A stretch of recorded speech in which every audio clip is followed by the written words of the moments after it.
역대하 19장 1에서 11절 말씀입니다. 19장 유다왕 여호사밧이 평안히 예루살렘에 돌아와서 그의 궁으로 들어가니라. 하나니의 아들 선견자 예후가 나가서 여호사밧 왕을 맞아 이르되, 왕이 악한 자를 돕고 여호와를 미워하는 자들을 사랑하는 것이 옳으니이까? 그러므로 여호와께로부터 진노하심이 왕에게 임하리이다.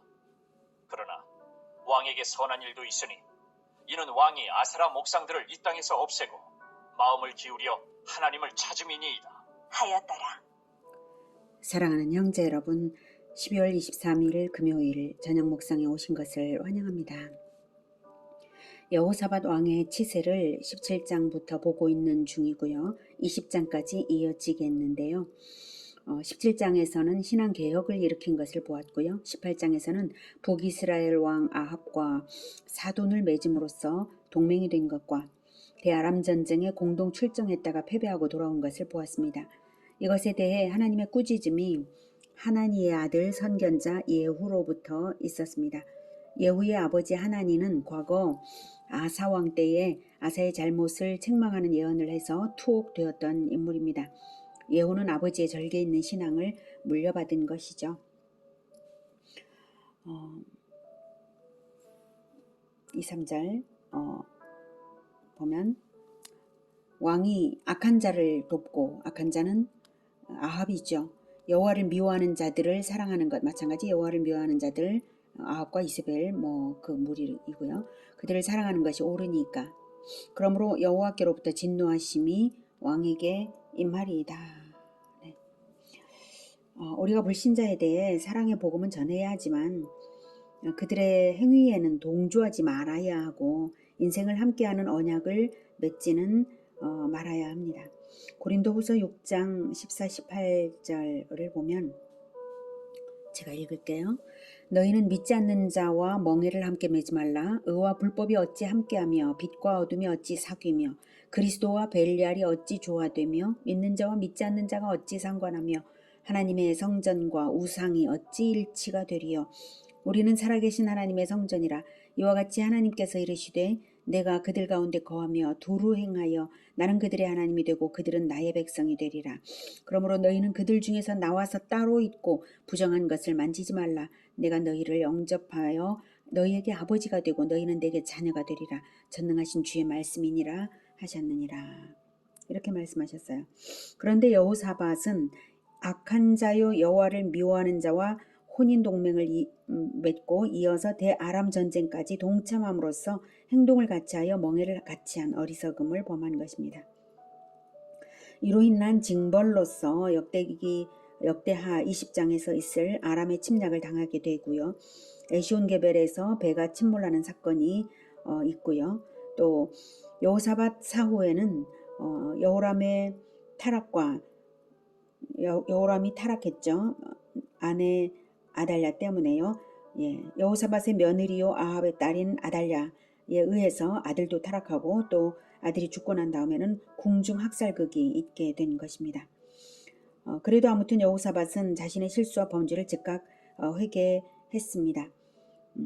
그랬기에 4절 이하에 이어지는 모든 신앙개혁을 일으키게 된 것입니다. 3절에 그러나 왕에게 선한 일도 있으니 이는 왕이 아세라 목상들을 이 땅에서 없애고 마음을 기울여 하나님을 찾음이니이다. 이렇게 알려줬으니까 그래도 개혁은 잘했어 라고 말씀하시는 게 뭐예요? 힌트를 주시는 거죠. 속히 개혁을 함으로써 다시 하나님의 진노를 벗어나는 벗어나는 기름을 알아차릴 수가 있습니다. 그래서 두 번째 개혁을 단행했습니다. 4절 여호사밧이 예루살렘에 살더니 다시 나가서 부엘세바에서부터 에브라임 산지까지 민간에 두루 다니며 그들을 그들의 조상들의 하나님 여호와께로 돌아오게 하고 또 유다 온 나라의 견고한 성읍에 재판관을 세우되 성읍마다 있게 하고 재판관들에게 이르되 너희가 재판하는 것이 사람을 위하여 할 것인지 여호와를 위하여 할 것인지를 잘 살피라. 너희가 재판할 때에 여호와께서 너희와 함께 하심이니라. 그런즉 너희는 여호와를 두려워하는 마음으로 삼가 행하라. 우리의 하나님 여호와께서는 불의함도 없으시고 치우침도 없으시고 뇌물을 받는 일도 없으시니라 하니라. 예, 두 번째 개혁은 신앙개혁과 사법개혁이 통합된 개혁입니다. 마침 아람과의 전쟁에 패배한 직후 유다 내에서는 다시 우상숭배가 만연하고 사회적 갈등이 일어날 가능성이 높았기에 여호사밧은 신앙과 사법제도까지 아우르는 통합적인 개혁을 일으켜서 사회의 변질을 미연에 방지하고자 했습니다. 먼저는 신앙개혁으로서 백성들을 4절에서 말하는 것처럼 그들의 조상들의 하나님 여호와께로 돌아오게 했는데요. 여호사밧 자신이 전국을 순회하며 개혁을 일으켰어요. 네, 전국을 순회하며 민간에 두루 다니며. 네. 그리고 각 성읍의 장로들이 담당하던 재판을 이제는 율법을 아는 전문가들로 세워서 여호와를 위하는 재판, 여호와를 두려워하는 마음으로 삼가 행하는 재판이 되게 한 것입니다. 재판은 하나님의 일이고 재판관은 진정한 심판주가 배후에 계심을 잊지 말아야 하는 것이죠. 재판관이 뇌물을 받는 것은 하나님 앞에 있을 수 없는 일입니다. 8절부터는 예루살렘에서 재판관들을 세운 것을 보도합니다. 8절.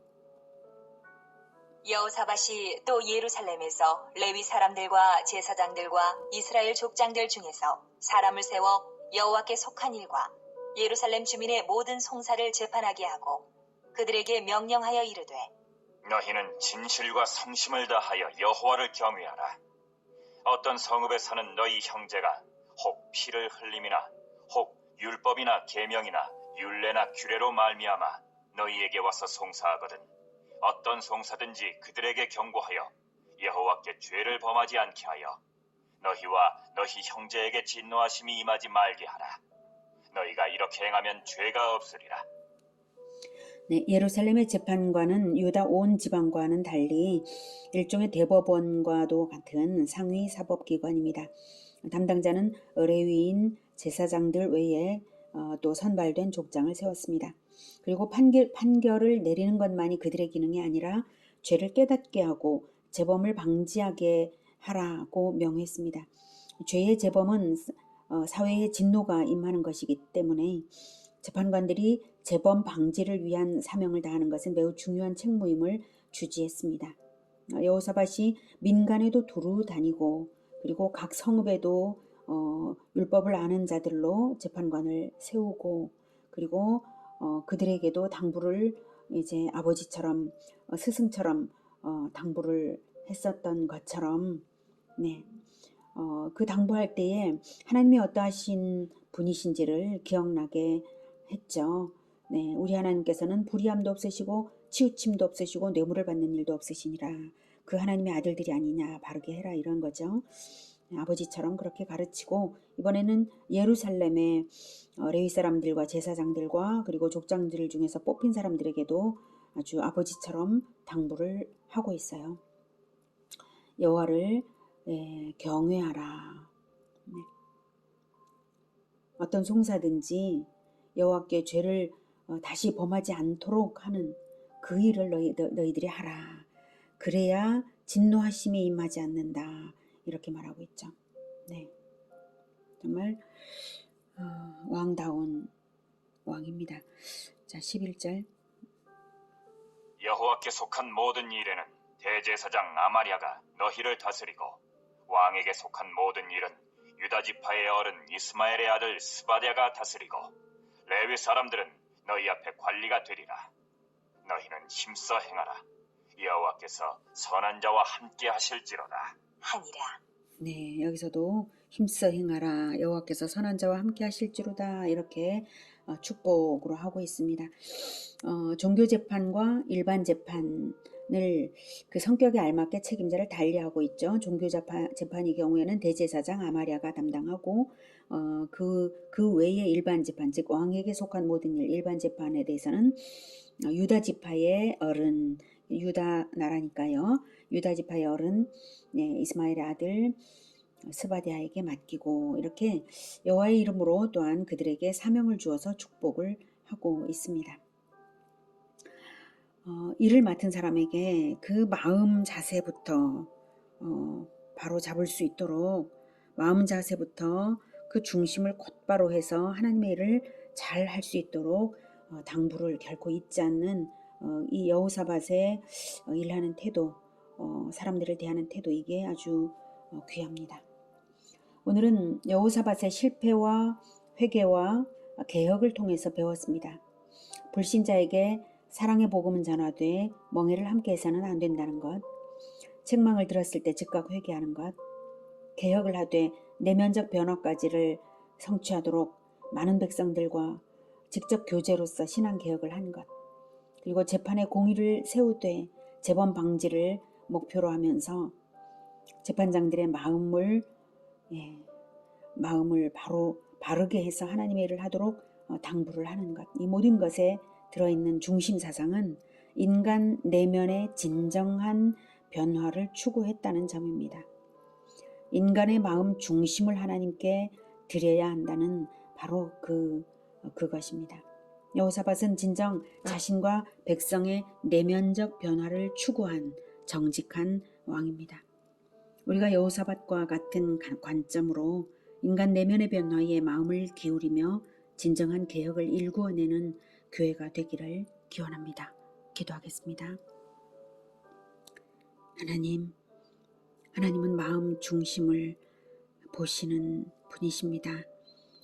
우리들의 마음 중심이 온전히 하나님께만 향하여서 전심으로 하나님을 위하고 전심으로 우리 주 예수 그리스도를 따를 수 있기를 원합니다.